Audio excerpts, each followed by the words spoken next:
1 Corinthians starts with the city of Corinth. It was a major port city in the ancient world that had lots of temples to Greek and Roman gods. It was also a huge economic center. The Apostle Paul strategically came to Corinth as a missionary. Because of his work, they were able to form a church community in Corinth. As Paul moved on to start churches in other cities, he received reports that the church of Corinth was plagued with all sorts of relational issues and division in the church.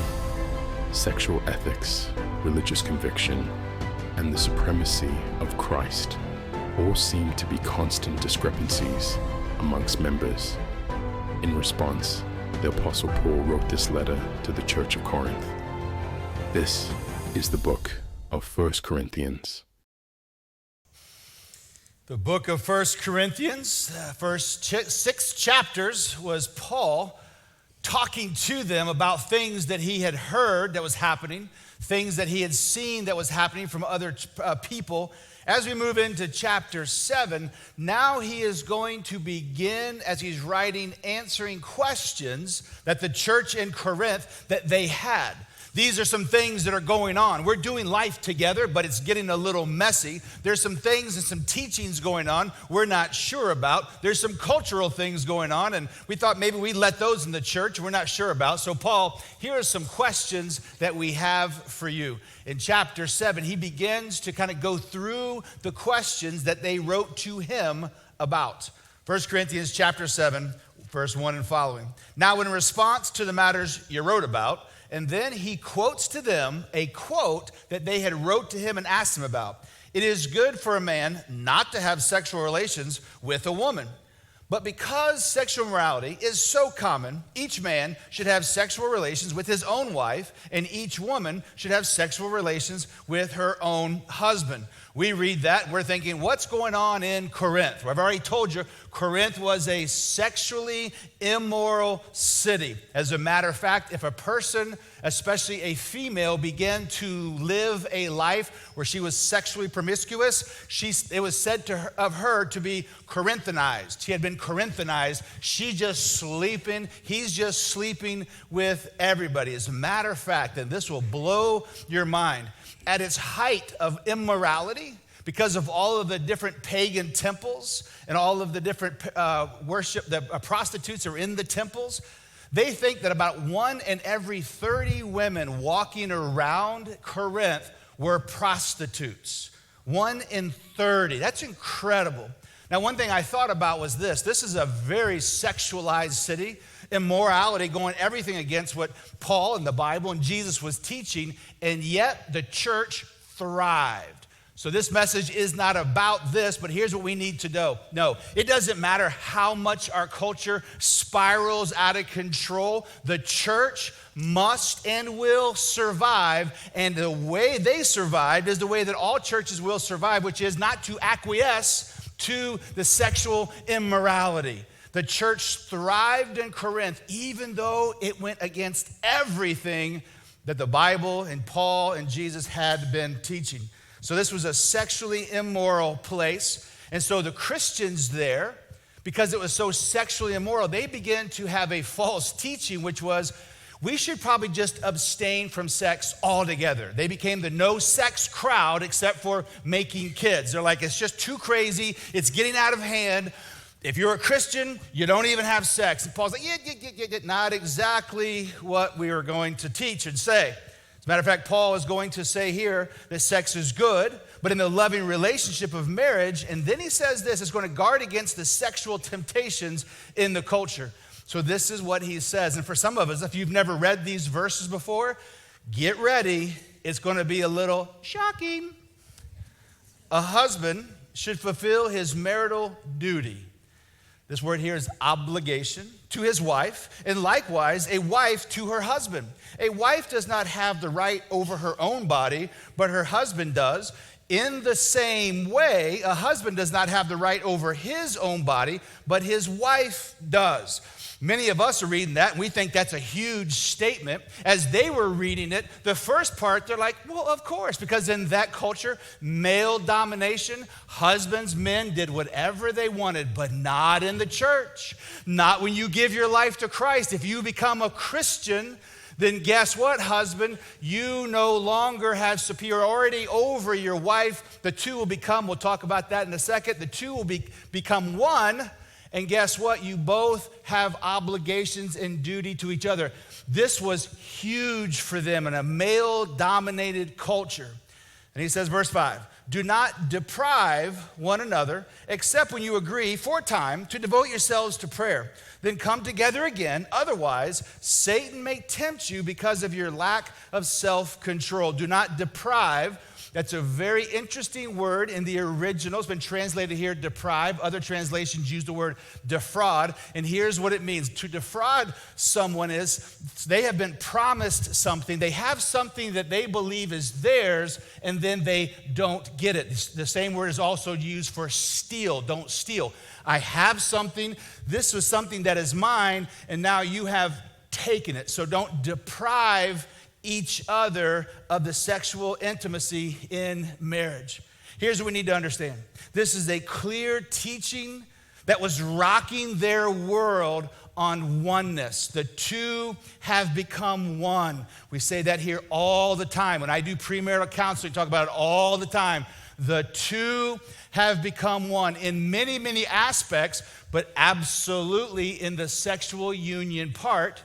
And Paul's going to say it later on in other chapters. Most of us understand this. There's an intimacy that only happens in sexual relationship that should be and only be in the confines of marriage. And Paul is saying, don't abstain from sex. You should have it with your spouse, and if that is going on a regular basis, then the temptation goes down. It's the two have become one principle, which is duty versus desire. This is what Paul is saying. When you choose to get married, you lost your option to act single. When you choose to get married, you lose your option of, well, I just get to do whatever I want. Here he's talking very specifically of the sexual relations. Other places the Bible talks about in all situations, in all areas. Now, absolutely, push pause. Paul is not advocating any type of abuse. He's not advocating anything that would be crazy or harmful. He's not talking about those who maybe have medical conditions. He's talking in a healthy relationship with people who have healthy bodies. This is what he is driving to, that you no longer are yourself. In a couple of minutes, we're going to talk about, he talks about being single and the goodness that being single is. But he's like, if you choose to be married, the two became one, and now you have lost the privilege that you're really only responsible for yourself. Now you are responsible for each other. I do premarital counseling all the time, and I tell them this the very first time we meet. You get married for selfish reasons. You stay married for unselfish reasons. Many times duty will then lead to desire. But the absolute truth is this: when we got married for selfish reasons. You're like, no, I didn't. Yeah, you did. Everybody does. I've been doing this a long time. I ask the same questions. Hey, why did you marry that person? It always goes something like that. They make me feel good about myself. I love the way they love me. Blah, blah, blah, They just keep saying different things that kind of compliment the person, but it's that I like it. It's the way it makes me feel. I feel close. Whatever it is, it's I and me. That's normal. We get married for selfish reasons. He or she's attractive to me. He or she will be a great dad for my kids. I hear that all the time. That's awesome. That's great. You get married for selfish reasons. You stay married when you become unselfish. That's just true. And that's part of every aspect, not just the sexual union. There's the caring, the serving, supporting, all of those things. Paul is reminding them of the need for intimacy and the enjoyment from sex. He's like, don't stop having it just because of the immorality. As a matter of fact, make sure you're having it on a regular basis. That will help you ward off the immorality. That was a part of the oneness is a part of marriage, the vows, and the promises. Paul is reminding them that sexual temptation is real, and he even uses the whole, if you stop for a little while as a married couple for prayer and fasting, do it for a little while, but because of sexual temptation, so that Satan doesn't tempt you, pray and fast for only a little while. Let me ask you a question. Have you ever fasted from food? I mean, really fasted, and you don't have to go a month. You can just go a couple of days. If you've really fasted from food and all you've drank is water, pretty soon everywhere you look looks like a cheeseburger. If you put your spouse, I believe Paul is saying, on a sex or intimacy diet, don't be surprised when cheap fast food still looks good. If you've ever fasted, you're like, man, Taco Bell looks like a steak. It's cheap, it's fast. I'm just hungry. That is what Paul is saying. We're going to have a conversation about this, but before we go any further, I want to continue on and read through verse 7 and 9 because it's huge for our church and those who we're reaching, but really the church in America in general. Paul says, I wish that all people were as I am, but each has his own gift. This is the whole spiritual gift thing. It's actually the word charisma. From God, one person has this gift, another has that. Verse 8, I say to the unmarried and to the widows, it is good for them if they remain as I am. Paul was single. But if they do not have self-control, they should marry, since it is better to marry than to burn with desire. Paul is affirming to them, it's okay to be single. You see, the problem in the American church culture, or just maybe the American culture, is that so many times that no one feels fulfilled. There's a rush, and even in a spiritual sense, to get married.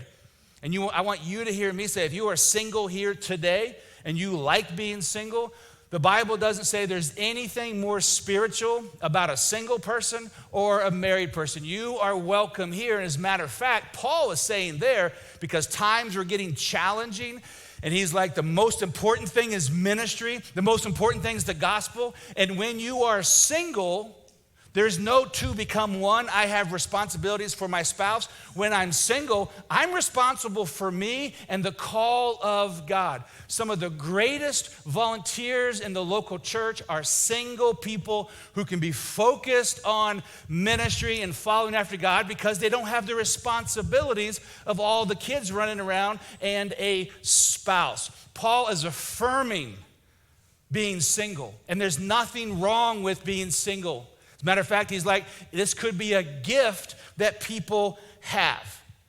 And so he says celibacy is a gift. Now he does say, if you keep having the desire, it's not wrong to get married. It's not wrong to stay single. When you're married, the two become one. When you're single, you're by yourself in a sense. You're not responsible, so now you can do everything the Lord is asking you to do. I wanted to make sure, because many times in churches, we just blow through those verses. There's two Sundays from now, Paul's going to talk more about being single and the affirmation of the church. I want to make sure we affirm if you're single or you're single again, if you're widowed, that's okay. And you don't have to feel like you're not complete. That is what Paul is saying. Now I want to go back to the first part, because I'm sure that if you're married, this sexual issue or others have been a point of challenge, tension, anger, sadness. Keep going with the negative adjectives. If you're married, this has been a sense of talking it through, right? And if it's not this specific sexual discussion, then there's times where you're married, but you just seem like roommates. You ever felt like you're married, but because of kids' jobs or whatever, or because of some issues that never got settled, you're not really married, you're just roommates. Many times people have expressed they don't feel like they're intimate with their spouse. They actually feel more like an inmate. Not intimate, but an inmate, roommates. Many of us have felt this. So I just wanted to pause as we're going through 1 Corinthians and discuss communication in marriage on an emotional, tough topic. Just push pause and let's talk through. This is actually a discussion that I have in premarital counseling. And it's so viable because all of us as married folks are going to go through these challenging highs and lows, and we have to learn to communicate, especially, Paul just kind of throws it out there, right? His body's your body is his body, let's keep moving. But there's a communication, of course, that has to happen. And for some of us, this is a challenging thing because psychologists tell us that everybody is something when it comes to communication. We're one of two things. We're either a stuffer when it comes to challenges and issues. I'm a stuffer. This keeps happening, but I don't want to talk about it. So I'm just going to stuff. And then pretty soon what happens? It all comes out, right? But you stuff, and it comes out angry. It comes out in a challenge. It comes out, we're just now roommates. We're now inmates because I've been stuffing. The other person is not a stuffer, they're a spewer, which is also not good. They're just always speaking their mind and telling you what they think and telling you what's wrong with you and you should do this and I'm going to change you and we'd be better if you did this. They're spewers. Neither one, stuffer or spewer, is good. If you're here today with your spouse, maybe you're even dating, you're your fiance, look at each other and tell them what you are. Go ahead, 30 seconds. Say, I'm a stuffer or a spewer. Go ahead, do it. It's tough. Here's the deal. You didn't have to tell them. They already knew. I always thought we'd have a little fun. Either way, when it comes to this type of conversation in marriage about challenging things, we're going to have what I call a big capital T talk. And we're going to have to set aside time for the talk. This isn't you burnt the toast, you forgot to put gas in my car, talk. This is what Paul was talking about. Deep sexual issues. I feel like a roommate, my needs aren't getting met. This is a capital T, big time talk, and you're going to have to do it. My guess is probably 2 or 3 times a year, maybe 2, because the issue's not going to go away until you do. And oh, by the way, for the stuffers, it's not going to get any better. What is the definition of insanity? Doing the same thing over and over and over, thinking that it's going to change. I want to give you some help today to help us change the insanity that maybe goes on in our homes. Because listen, an affair, the idea of being a roommate or an inmate is not the cause of problems in marriage. They're the result. They're the result. So let's talk about this art of communication in challenging times, more specifically in marriage, but I tell you, this, what I'm getting ready to walk us through, is good in any challenging relationship to be able to do this. We're going to call it having a love talk.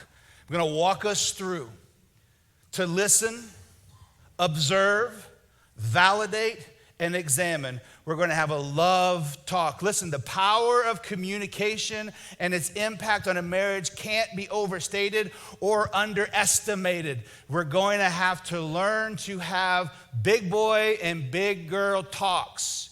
We're going to have to adult. We're going to have those conversations if we're going to have a marriage that lasts a lifetime, one that is intimate and not feel like we're inmates, and one where we are okay saying, the two became one, and I am all yours. The other person says, and you are all mine. We're giving ourselves to each other. The first aspect, listen. Effective listening is important and communicates respect, honor, and love. Look at James 1:19 says, my dear brothers and sisters, understand this. He's talking to Christians in the church. Everyone should be quick to listen, slow to speak, and slow to anger. Quick to listen. I'm going to give you an illustration that is going to be awesome and rock your world. This is a rope. And this rope, if I stretch it all the way out, is 2, but it's connected because we have 2 people in the relationship. I'm going to pull it all the way out. Christine, look, I didn't have a chance to, she just jumped up. She knew she was there. Give a hand for Christine as she comes up. Go ahead, drop the rope right there. I'm holding this rope that's been 2 things, right? Here's the deal. It doesn't matter how strong I am, and I've been working out at the crunch. Doesn't matter how fit I am. Doesn't matter how much Star Wars mind power I think I have.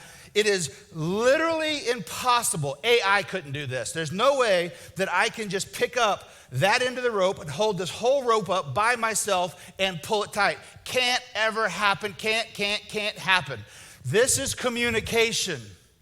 It cannot be a one-way street. The two have become one, so now each of us have to put on our big Dumbo ears and become listeners. There is no way I would ever be able to hold, I just can't do it. But, Christine, you pick up your end of the rope, you pull it tight, and now we have two set, we're both holding it. If the goal was to pick it up and hold it straight across, the only way it was going to happen, this is communication, is this: I'm listening and she's listening. Christine, drop your end.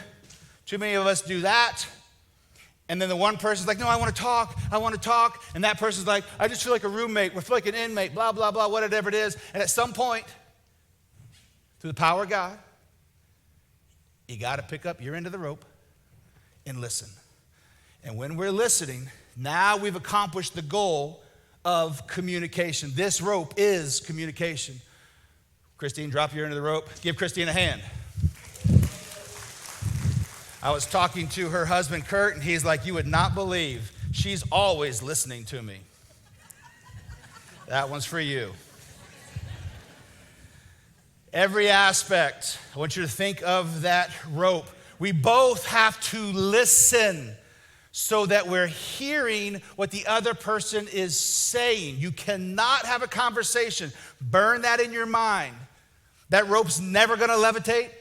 It's impossible for it to happen unless we both listen. But we also both have to observe.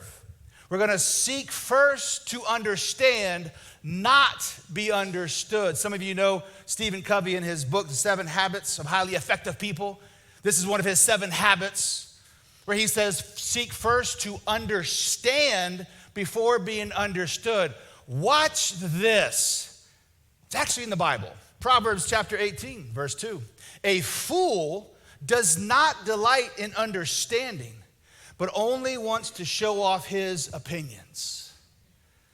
Seek first to understand, and then be understood. When you've got opposing views, when there's emotionally charged opinions, you have to understand. Again, we're having a big T capital talk. We've set aside time. Grandparents got the kids. We're going out for coffee. We're just talking. We're going to have a love talk. We're both going to listen. And as I begin to listen, I'm going to seek to understand, not tell you to understand. We're going to have a conversation. And a love talk conversation that helps in these types of issues, both have to say, help me understand. Why is it? And then you ask the question. As they're speaking, you're not giving your opinion. I've even in premarital counseling, the early days of marriage, because we're all going to fight, we just get used to, we're not sure how to do it, right? Arguing, fight, not everybody's getting punched. Arguing. I even call something a peace item, and I tell them, when you go on your honeymoon, grab something that reminds you of the good times. It reminds you of why you even got married. This peace item. And when you have this big T, capital T talk, and it's time to listen and understand, only one person is actually going to speak at once. And if it's a little bit heated, or if it's a little bit a powerful emotion, then you pass this item back and forth. And when I have the item in my hand, I'm allowed to speak. When you don't have the item in your hand, you're not allowed to speak. This way, if there's one who's more aggressive, if there was one who can talk really fast, this person has the ability to communicate, and you have pre-agreed to shut up when they're talking. That's what that means. Seek first to understand before being understood, but also validate. And again, I wasn't going to have Christine hold the rope the whole time, but this is the whole thing. We're both observing. We're both going to validate, accept the perception and emotion of the other person. This is one of the greatest phrases I was ever told as a young pastor. I say it at least 15 times a week would be my guess in all situations, and it's this: perception is reality to the person who perceives it. Doesn't mean that it's true, but their reality, perception is reality to the person who perceives it, which then means it's going to be undergirded or informed by emotion. They think it's true and real. It may not be, but you are going to dial in and understand this is their perception, and then you're going to validate their perception. Watch this. You can validate someone's perception without validating if it's true or right or wrong or true or false. Does that make sense? I validate your emotion. I validate your perception. There's going to come a time in the tunnel of chaos, we're going to talk about that, where you are absolutely able to say, your perception is not true, but I understand that that's your reality and your perception. Again, we're not out here in Disney World. Everybody doesn't get to believe what you want to believe. But as we're moving through the love talk, we're going to validate the emotion, validate the perception. Validating the other person does not mean, again, that you get to defend your position. Say something like this. So what I hear you saying is, what I think you're feeling is, and you're going to validate their emotion. Here's something we need to understand. God has designed us, especially when the two have become one. And I love doing premarital counseling because they're starry-eyed, especially those, this is their first marriage, they're young, it's incredible. And my job is to help them understand the way you're feeling right now, pretty much a perception of marriage. It's true. It's not always going to be this. So we understand that God's designed us to desire real and open, honest, and authentic relationships, but our knee-jerk reaction is always, watch this, to have peace and not chaos. We want authenticity in relationships, but when we're just passing each other in the hall, we're more like roommates. When we feel more like inmates and that we're not intimate, when our needs are not getting met, it's easier, especially if there's kids, it's easier just a knee-jerk reaction. I'm just going to keep peace in the home. You can do that for a little while. It's going to explode later. So our knee-jerk reaction is peace and not chaos. Listen to what I'm saying. At some point, you have to enter into the tunnel of chaos. This may be the most important thing that some of us hear today. The tunnel of chaos may be the only way to experience relational authenticity and intimacy that you really, really desire. But we like peace and harmony. We don't like the work. We don't want to both pick up our end and listen and observe and understand and validate. It's just easier to keep being roommates. It's just easier to keep moving through life without the authenticity that we were so excited when we first got married. We got to enter into the tunnel of chaos. This is a relationship term, and what it means is you're setting aside this time to talk, and then you're going to be adult, and you're going to say, we need to have a big T, capital T talk, and in this talk, I want you to know we need to go into the tunnel of chaos. And the tunnel of chaos is dark, it's scary, it's full of unknowns, it's painful, but you got to go into the tunnel, work it out, so that you can come out on the other side. And those of us who have been married multiple years, you come out on the other side, and because of grace, there's a little bit of a limp, but you're still there. You're still committed, and then it gets a whole lot better. But you had to go through the challenge of the tunnel of chaos. Enter the tunnel of chaos.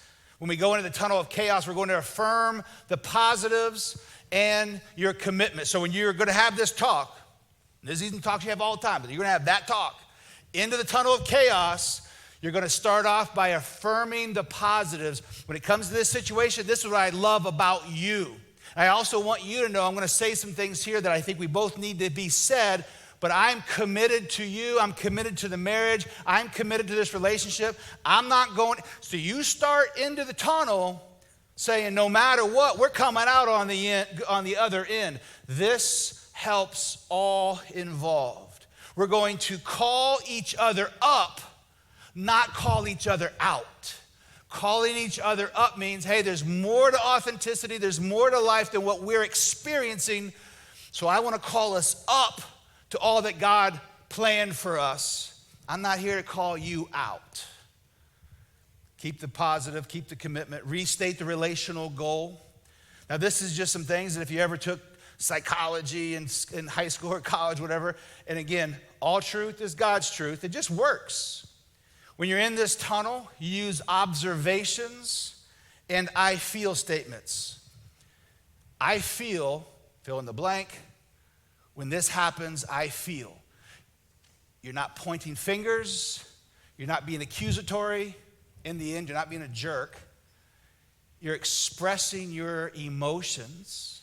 And if the other person's holding up the other end and they're wanting to validate and observe that even though we're in this tunnel of chaos, in this challenging time, I use those I feel statements that's going to help the other person. Help the other person. Now, I say this all the time, and it's just a true statement. Husbands and wives. Wives many times will come for marriage counseling or even in the premarital stuff that I do. They'll say something, and the husband will like, really, I never knew you thought that way, or I never knew you felt that way.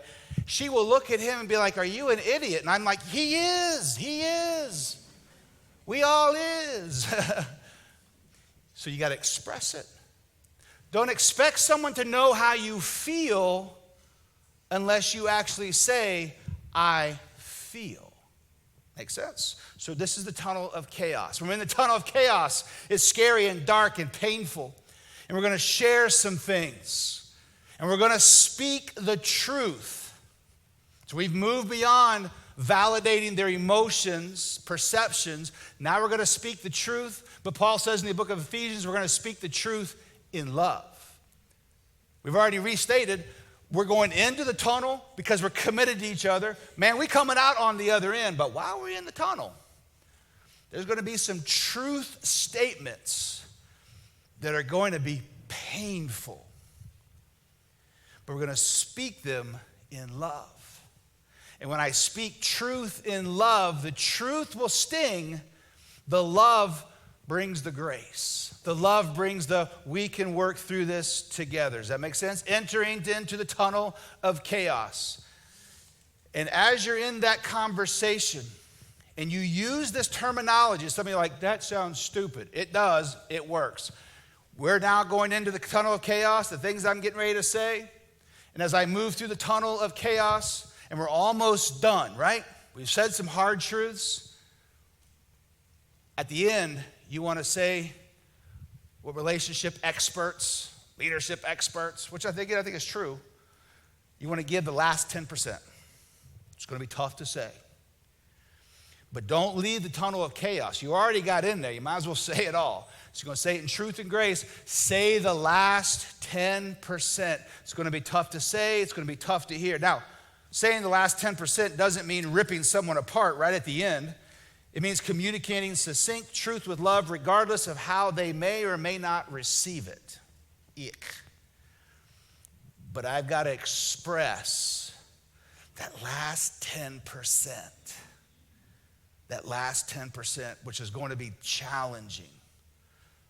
But I can do the last 10% if I started with a commitment to God, the relationship, to our marriage, to our authenticity, all of that. You can do that. Doesn't mean it's going to be easier, but you can do it. So we have a love talk. We're going to listen, holding the rope. Two of us are going to observe. We're going to validate. And then after we validate the emotions and the perceptions, we're going to go into the tunnel of chaos.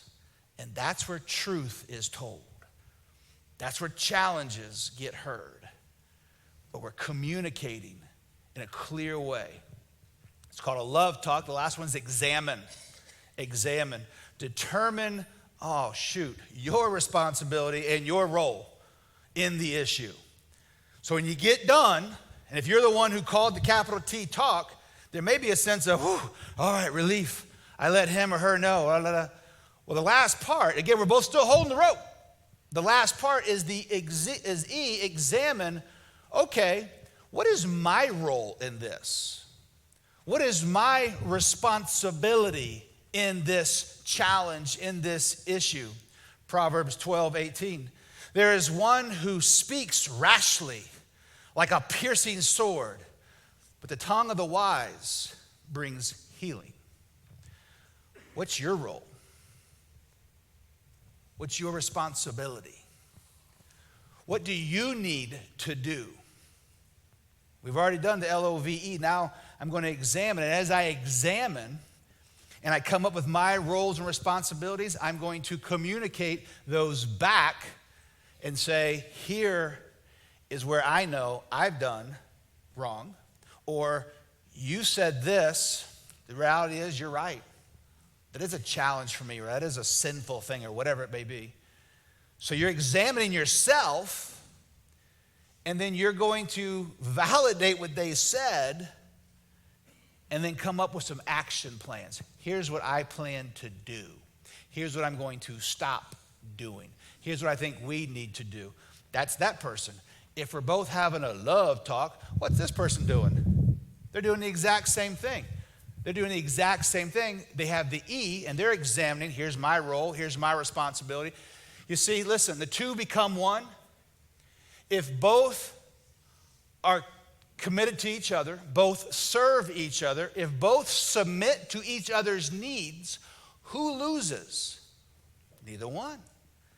So I'm going to examine, I'm going to respond to what was said, try not to react. You know the difference, right? Responding versus reacting.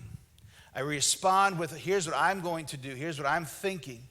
Clearly then communicate your desires to do your role, but also clearly communicate your needs, determined to meet each other, and now we are talking. We're having a love talk.